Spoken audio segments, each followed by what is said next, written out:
भारताचा 75वा स्वातंत्र्य दिन साजरा होतोय। याच दिवशी भारत मातेच्या सुपुत्रांनी आपल्या भारत मातेला 150 वर्षांच्या इंग्रजांच्या गुलामगिरीतून मुक्त केलं। इंग्रजांच्या गुलामगिरीतून मुक्त होऊन आज आपल्या भारत देशाला 75 वर्ष पूर्ण झाली आहेत। हे अमृत महोत्सवी वर्ष सर्व भारतीयांसाठी एक अभिमानास्पद बाब आहे। या अमृत महोत्सवी स्वातंत्र्य दिनाच्या निमित्तानं आज सिंधुदुर्ग नगरी येथे शालेय शिक्षण मंत्री दीपक केसरकर यांच्या हस्ते शासकीय ध्वजारोहण करण्यात आलं।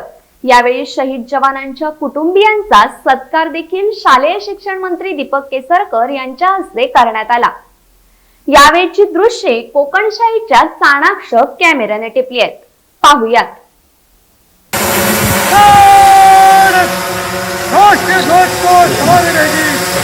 राष्ट्रीय सलोट हमें